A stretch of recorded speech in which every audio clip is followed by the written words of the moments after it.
Bonjour, bienvenue dans ce nouvel épisode d'Extrait Audio. Cette fois-ci, je vous emmène dans un voyage mythologique des enfers au paradis. Une œuvre écrite par Amélie Nothomb et titrée La Comédie divine. N'oubliez pas, vous pouvez télécharger l'audiobook ou un autre de votre choix gratuitement en cliquant sur le lien dans ma bio. Je vous souhaite une bonne écoute. Je suis la romancière Amélie Nothomb. J'ai publié à ce jour une trentaine de romans dans lesquels la mythologie joue parfois un très grand rôle. Il y a un motif mythologique qui me fascine, c'est la descente d'un mortel ou d'une mortelle vivant dans le territoire souterrain des enfers. Pourquoi est-ce que certains mortels sont tentés d'aller vivants aux enfers? C'est parce que c'est l'unique possibilité d'élucider certains mystères, de rencontrer certains personnages, voire même parfois d'obtenir une transformation personnelle. L'idée, c'est que plus on s'enfoncera vers la noirceur, plus il deviendra possible d'accéder à la lumière.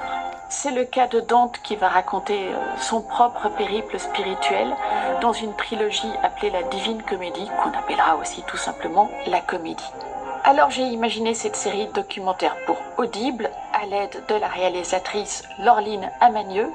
Nous prendrons pour guide l'œuvre de poètes, d'écrivains, de musiciens et d'artistes qui s'inspirent de ces mythes pour inspirer nos vies. Nous découvrirons les grandes divinités de la mythologie scandinave à l'époque des Vikings, ainsi que la musique inspirée par ces récits, jouée avec ce prodigieux instrument, le nickel harpa.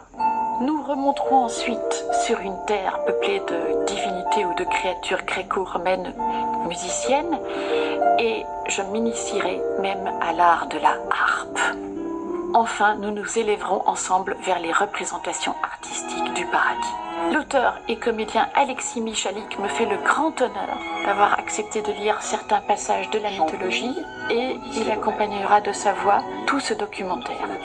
Une musique originale jouée par un quatuor à cordes en son binaural vous donnera la sensation d'être enveloppé de sons venus d'un autre monde. Pour moi qui place la musique plus haut, beaucoup plus haut que tous les arts, c'est un cadeau extraordinaire.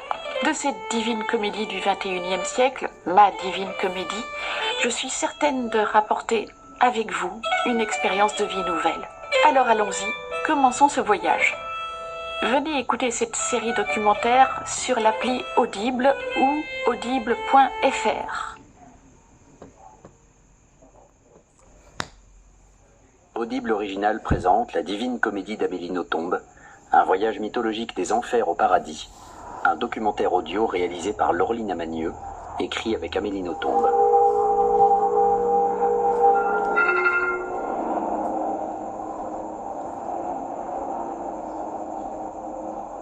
Bienvenue chez moi, dans ce salon où se situe la bibliothèque. Il y a bien sûr l'Iliade et l'Odyssée, cela ne vous étonne pas.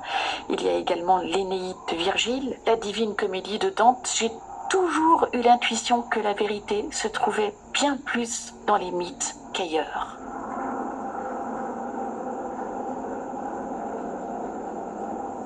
Je suis passionnée par les mythes car ce sont à mes yeux des histoires canons, dont les symboles continuent d'agir sur nous. Et dans nos traditions mythologiques, un motif en particulier me fascine, c'est ce qu'on appelle la catabase, c'est-à-dire c'est la descente volontaire d'un héros, d'une héroïne vivant ou vivante dans le monde souterrain invisible aux mortels. Par exemple, le monde des enfers dans les épopées grecques ou l'enfer chrétien.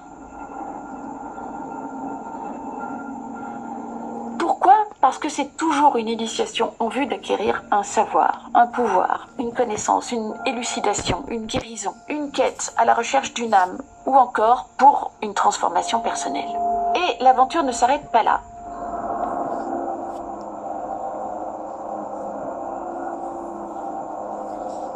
Descendre aux enfers, puis remonter sur une terre peuplée d'êtres fabuleux, donne souvent au héros le droit d'entrevoir le paradis.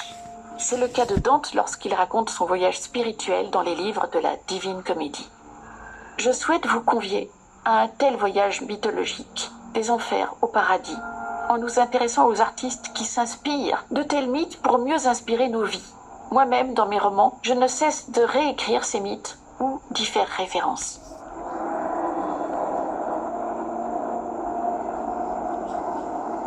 prendrons alors pour guide l'œuvre de poètes, d'écrivains, d'artistes et de musiciens. Ces œuvres seront des passerelles vers les mythes gréco-romains qui me sont chers, vers les mythes nordiques que je ne connais pas encore, ou vers des récits bibliques qui m'ont formé.